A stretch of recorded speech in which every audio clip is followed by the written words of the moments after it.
All right. All right, so for this part, if you're gonna ask a question and that's not like specifically about something that DROQEN is doing, or Alex is doing, um, you Oh, have to you sorry. have to answer the question yourself as well. So like if you were gonna ask him what kind of tree he would be, you would also have to say what kind of tree you would be. That's my rule. If you're going to want to get a little piece of DROQEN, you must also give. You must give. So that's the rules. And I'll try to, I'll answer interesting ones as well. All Cool. those things. Does that sound fair? Sounds like a good system. All right. We have to And wait like 30 seconds for them to respond. yeah, yeah. And at this point, you just hang out for as long as you want to. You don't feel like you have to stay for a lot of time if you've got a jet. I totally understand. I I'll totally let you understand. know when time is over. Yes, time will end forever, for all of eternity. While they're coming up with whatever kind of questions they want to come up with, let me It can pull. end for all. Can it end for all eternity? Because Well, if this everything stopped time's over moving, time would anymore. stop. I don't know. That might be a little too philosophical. Um, I had one more question. I forgot. I was going to ask you this. But okay, so oftentimes people talk to game developers and they just ask them questions about games. I didn't want to do that. So you're perfectly allowed to like answer this as vaguely or not vaguely as you want. All right, I'm ready. But how's your relationship with your parents? My mom moved to Vancouver, and we talk occasionally. I would like to go see her sometime, um, but I don't like. I can't like. I don't want to. I don't want to live with her. Like I don't want to be in contact with her all the time. Um, Oh, but it would be nice to see her. I miss her sometimes. what happens if you're in contact with her too much? Is she just like, So she wants me to go back to school. I went to school for like to university for computer science for a couple of years, and then I quit. And she bothers me about it a bunch, and not. It's not like she gets mad about it. She just talks about it, and then she keeps bringing it up, and it just kind of gets annoying. fair enough, fair enough. And my relationship with my dad is good. I think I don't know how to classify my relationship with him. I used to I lived with him for a long time, and then we moved out, and now I don't live with him anymore. So I don't see him as much as I was used to seeing him. Mm. But now the new normal is not seeing him very frequently, which is different, and I don't really mind it. But also, I feel like I could see him more often. We used to play D&D like once a week, but I have since not like stopped going to D&D once a week. Uh, I'm just busy, Mm. uh, trying to uphold a weird sleep schedule that is not really together anymore. Mm. So that was too long. Interesting. Oh, I have a follow-up question. What kind of character were you in D&D when you were playing? Do you remember? Lots, lots. Lots? Usually, frequently I play like a magic-y character. Probably my favorite was when I was like a so goblins in Pathfinder hate words, like they really hate words. But I could play a goblin, and they didn't get like a -2 intelligence. So I ended up playing like a goblin wizard who didn't know how to write things, and I was gonna make him like really sneaky too, and who'd go like steal people's spell books. And I just like all the random crap in the list of buying stuff that I normally gloss over. I was like, yeah, you know what? I want a magnifying glass, and he just was just covered in all kinds of trash, and it was awesome. Oh, It was that's awesome. I love it. I love it. I mostly ask because we just recently started playing D&D. And so I've only had one character so far. I haven't died or anything. But it's been really interesting. I'm a bard, and I cool. try my like prioritize like my whole goal is for interesting things to happen so that I can write songs about them. Of Oh, course, cool. right? Like That's so that's I'm really so. fun. I played Apocalypse World once, and I really want to play more Apocalypse World, like so much. What's Apocalypse World? You don't know Apocalypse World? I don't It's know. sorry. Oh no, it's okay.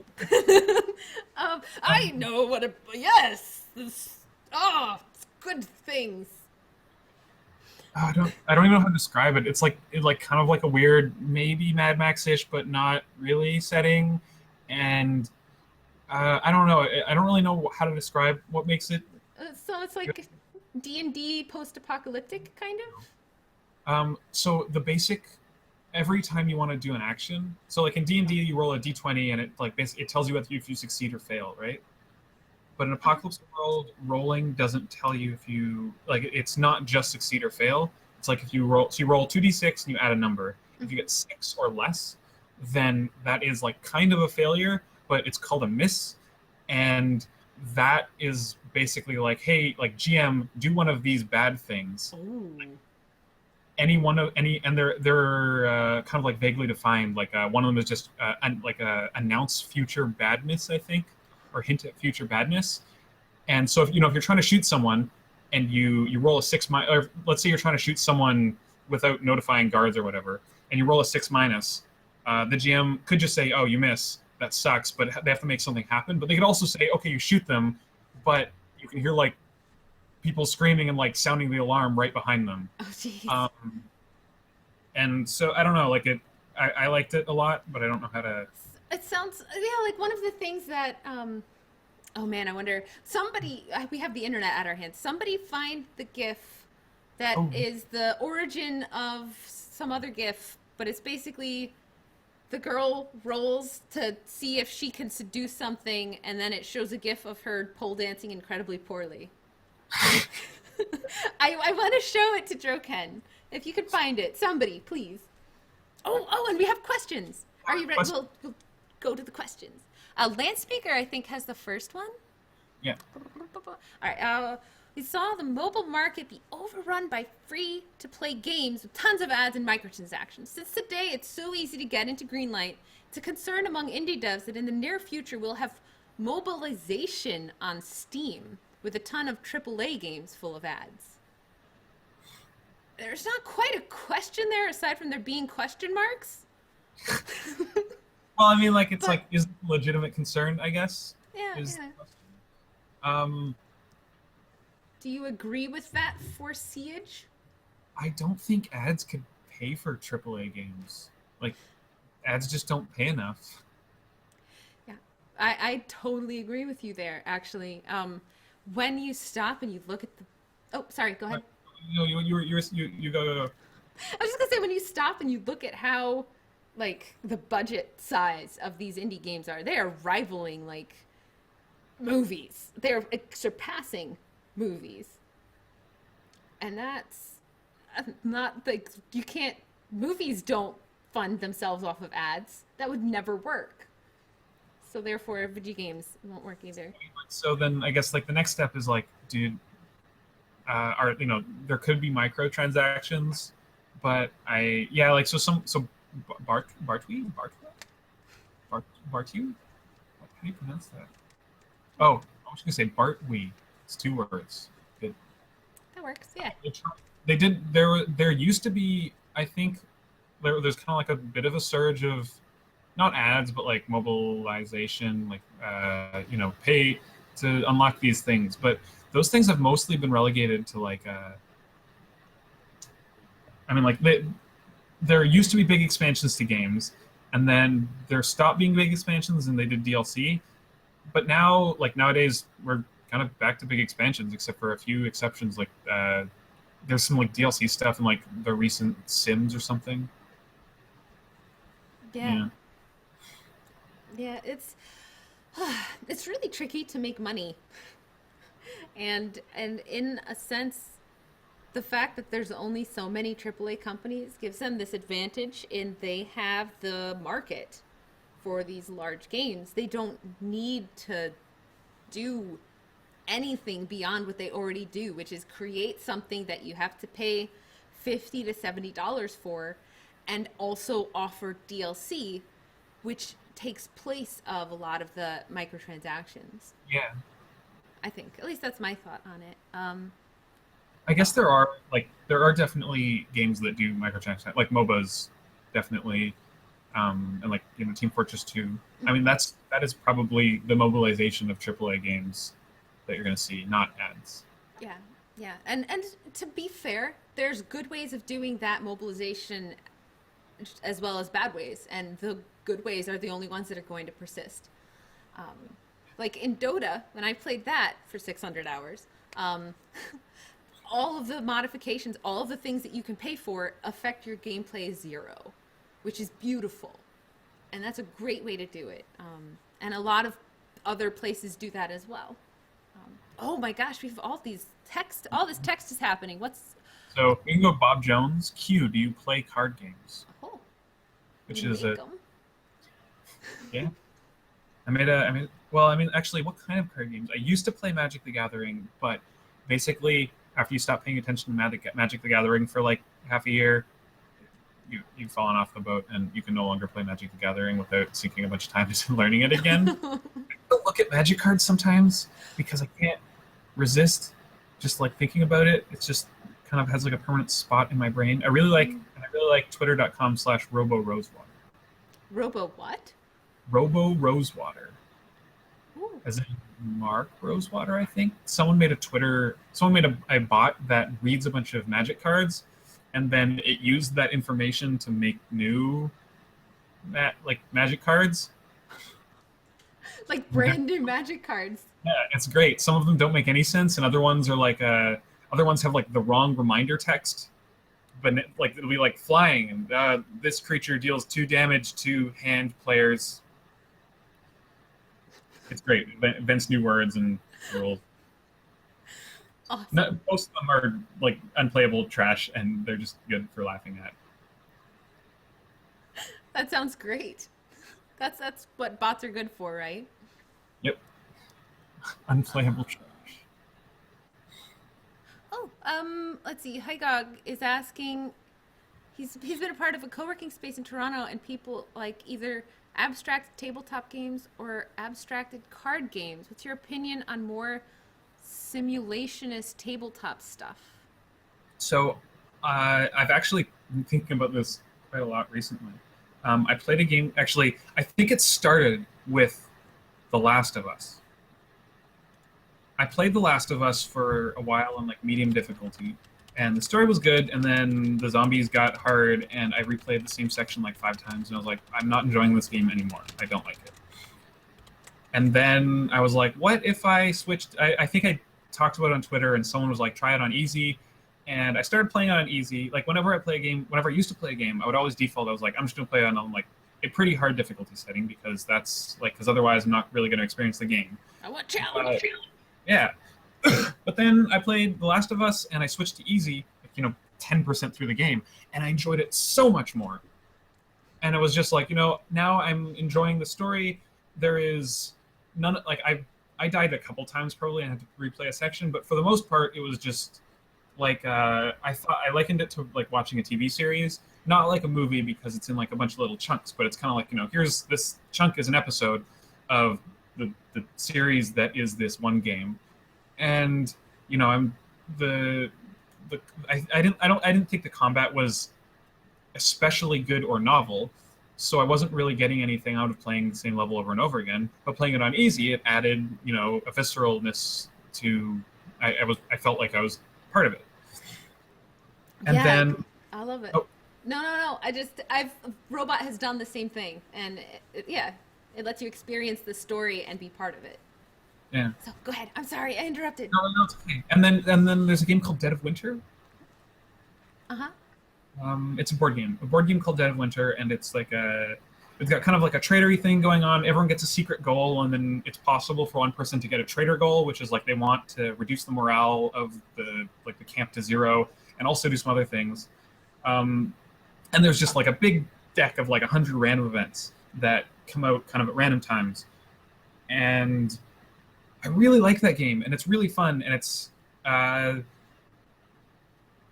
and I didn't really question why I liked it until I talked to a friend of mine who really likes board games. And he's like, I didn't like it because it wasn't very like skill based. Like it wasn't like a skill matters, but it wasn't like, but the random events definitely could make you lose. They can make you lose, or they can make you win. There's an event which is if you have the dog character, like literally the game is like someone straps a bunch of guns to the dog, and then it runs around and like you can kill 8 zombies anywhere, and it's ridiculous.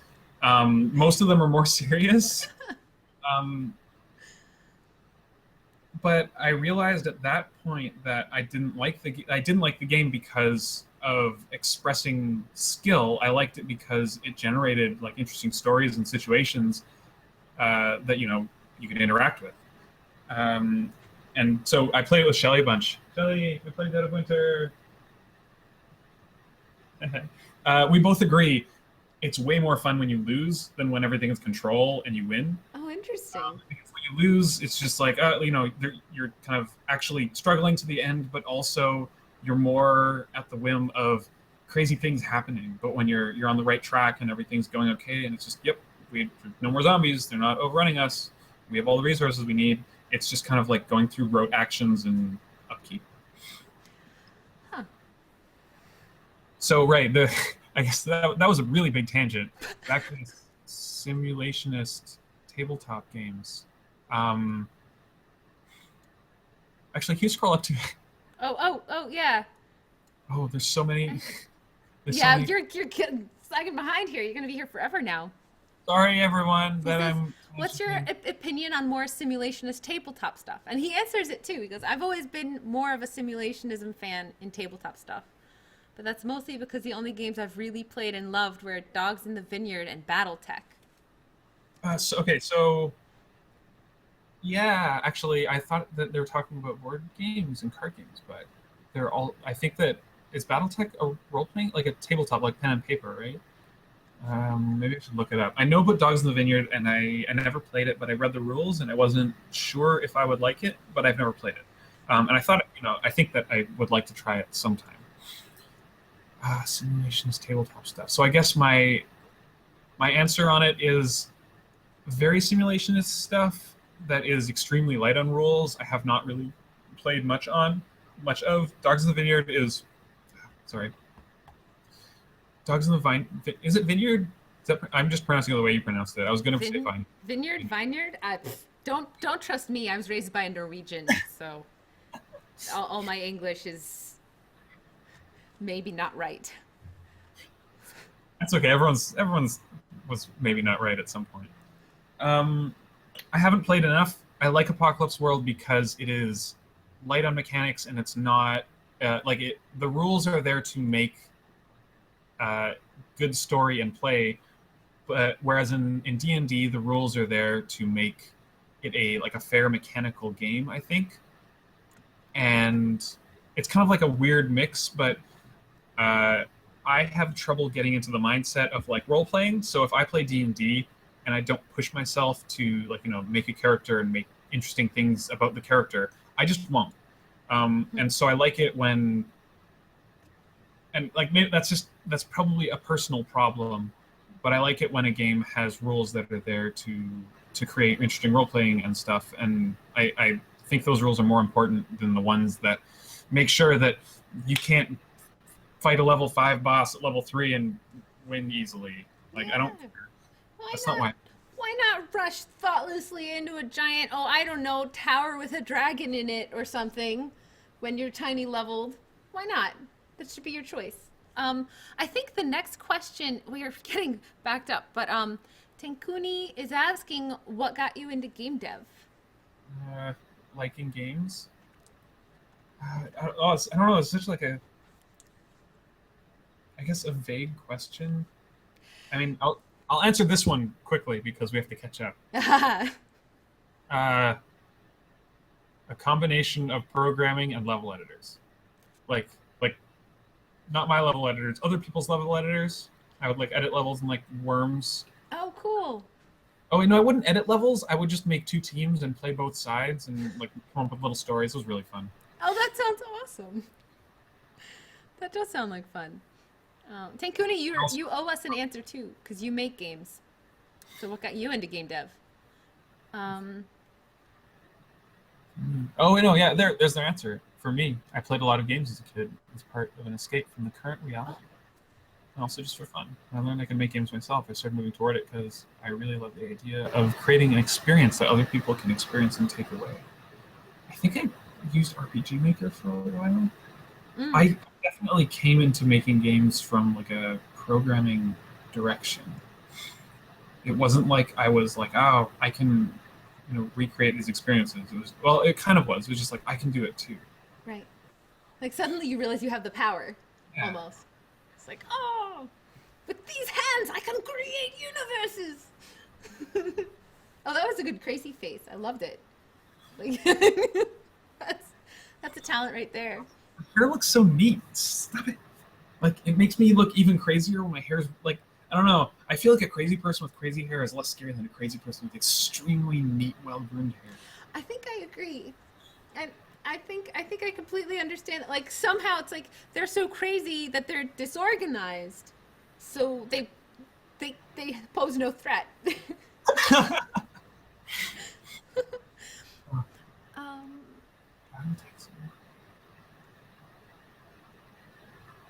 let's see where were we?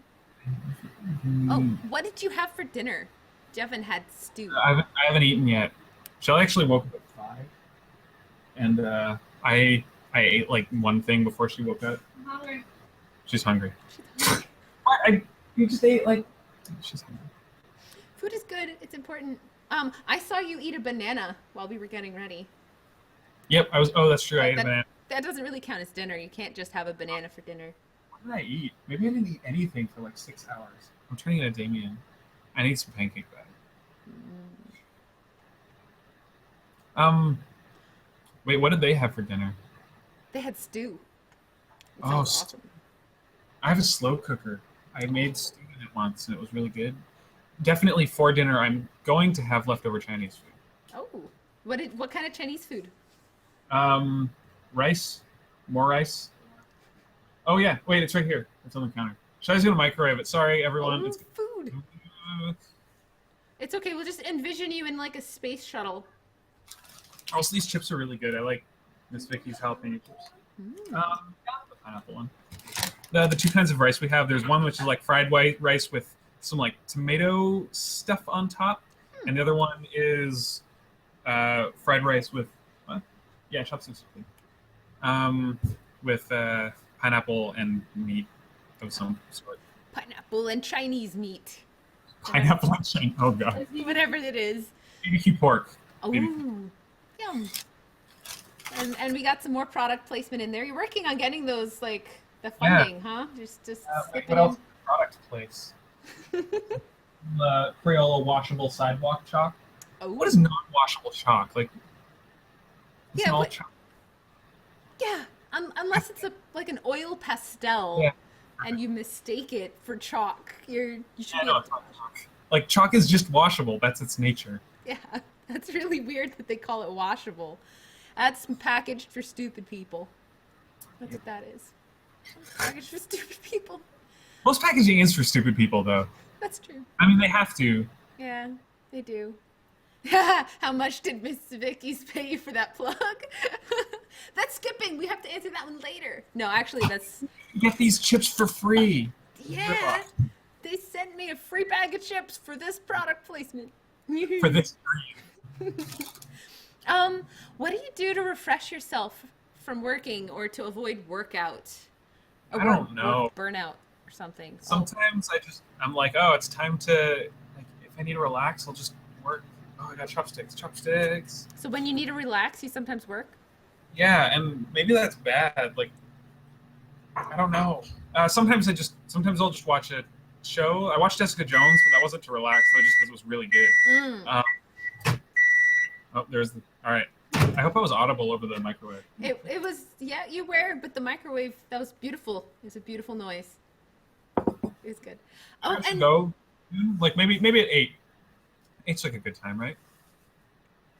yeah, we can totally be done with this very soon. Let's just, what's your favorite bubble tea?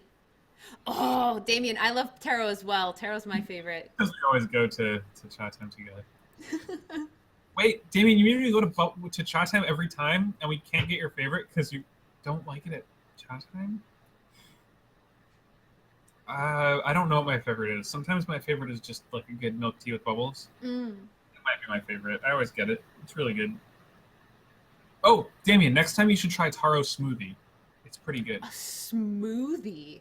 Yeah. Once What? okay, so I whenever I go to Cha Time, I order like no, I get no ice, but I act. Like taro in general? I don't know if Damien likes taro in general. We should get a taro pastry. Damien, next time you come over, let's get a taro pastry from I like the bakery. taro candy. And taro candy. We've got all this taro stuff. But back to the wait, what was the topic? Oh, so I went and I ordered a smoothie, and just out of habit, I said, but like no ice. And the time person just like give me like a deadpan look, and she was just like, "It's a smoothie."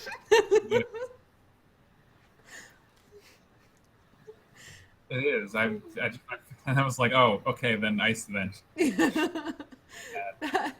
Oh, those pre-programmed brain things. I understand. It's okay. It's like when somebody like you're having an interaction with somebody and they're saying things and you're expecting them to say have a nice day and they don't and they say something else that did not happen and you're like you too and you can't go back from that. You know? I really enjoy talking to random people in my building, like on the elevator. Oh, my video's frozen. Yeah. A really funny face. Oh, you're fixed now. Weird. I feel like I should finish chewing. Yeah, don't chew and talk or something. No. Manners, young man. I forgot. Oh, no, I totally lost my train of thought. What had just happened? I was talking about interacting with somebody and expecting them to say a certain phrase and then, yeah. Does that help you at all? No, but Darn. it definitely happens. Like, whoops, yep. Wow. All right, so we have been doing this show for a little while. Last chance, people, if you want to interact with the famous DROQEN, creator of amazing video games. Let me plug the octos again. Oh yeah. Or if you have questions about these amazing octopus, you should probably do it now.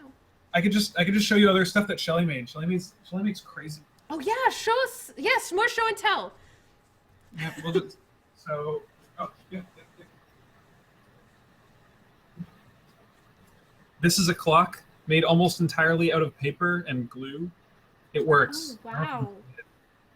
Oh, can I you mean, rotate it a little bit so? Yeah, maybe the light can reflect better from like. Wow. That is. Wow. Is it all white? Is that? Way. Yeah, here there's a black one too. I made the black one actually. She instructed me the whole way, and it's slightly worse, but still pretty good. It doesn't have any batteries in it, so it's not ticking. Oh It yeah. actually would work if it had batteries in it. Oh yeah. That is. The other one's working. You can hear it tick tick tick. Wow. Oh, that's awesome. You know what I mean? It's, my brain is like trying to figure out how you made that happen. I mean, like I've made little paper. Like, one day Shelly was like, "Yep, I'm gonna do it," and then she had a fucking. Is there anything? Wait, should I show the bikes? Show the bikes. The bike's over here. She's just waving me away, like. Okay. Oh. This is more paper stuff. Wow, that is really detailed. So there's actually like there's a gear here. You can't really hear. All right, so I'm gonna take one off very carefully, very delicately. Yeah, They're actually don't break it for us. they're quite scary. So are they made with like a paperboard kind of paper, like something hefty? So it's on just like kind of normalish cardstock, but then like we've got a die cutter machine. We cut out a bunch of like just copies of the same shape, and then glue them together. You can't really see it here, but there's like layers of paper. Oh. It doesn't quite work because we haven't been able to find like the right material for it. But these two gears, if you found like something that was just the right like size and like was like sticky enough that you could actually turn the pedals, which turns the gear. Oh my gosh. It would turn this gear, which it doesn't. Well, wheel, why aren't you turning with the gear? All right, well, that's okay. Anyway, bicycle. Oh, that is so cool. I'm suddenly trying to think of what would do that. What kind of the Or- right-sized rubber band? But it's really hard to find like very precisely sized rubber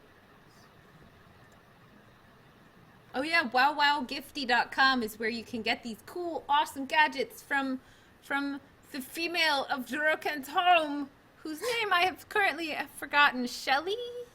It's Shelly Shelly, yes.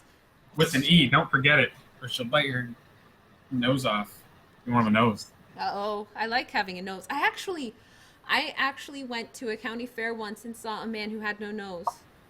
Oh, And it was like he didn't cover it up or anything. There was just this hole in his face, and I was like 12, and it was traumatizing. yeah, doesn't sound good. You feel like this is a solid thing? It's not. There's like No, yeah, no, it's just it's just gone. like the skull. Mm. All right, I think you want to leave, right? You're like, I mean, this has been a long show. We have been here. But this has been an absolutely wonderful chance to actually catch up with you. Because for those of you who don't know, DROQEN was on a Super Show 2 years ago, and I've since also met him at PAX once, and it was really cool. I thought we met somewhere else, didn't we? Like Maybe somewhere else too. PAX. It All was the same. PAX Prime. I know we met because Yeah. you got the puppy cat. Yeah, I got the puppy cat there. It was great. Yeah, but it's been really great catching up with you. Everybody follow him on Twitter. He is at DROQEN, DROQEN. It's right on the screen, right, this way, over here. Go follow him. Bam, bam, bam, right there, over there. Go follow him. He's pretty darn cool. And he lives with octopuses. It's amazing. And he's a game developer. He made a handful of games, and you can check those out at DROQEN.com. What? So there's all kinds of options for you to check out his cool stuff. And that is all. Thank you so much for being on our weird show and kind of being a little bit of a lab rat, since this is only our second one. Thanks for coming out to watch us talk about stuff. Yeah, thanks for watching us talk about things. I don't know what to do now. You're done. Oh, here, I'll finish it with my map. Wait, no, you want to do something, right? You do your map. And Okay, so like this map of Toronto, this is the TTC map of Toronto, but it's completely like it's a huge lie. Like they draw it like this so that it looks good, but like this little this little part is like stretched so much. This part here should be like it should go like way up here. The difference is huge if you look on an actual map. The weird. TTC is a lie. They just lie to you so that they can fit it on a certain size paper, maybe. Yep. Maybe it's like government restrictions. Oh, you can't have longer paper than this. No, you can't dangle paper down in front of the subway doors. That's a fire hazard. Yeah. Oh, okay. I made an outro, so this gives you the chance so like you can hang out and talk if you want to, or you can hang up. But I have an end show screen, which we're gonna switch to. Check this out. Hope it works. End of show. Go. Wait. Everything froze. Oh, that's all, folks. It's working.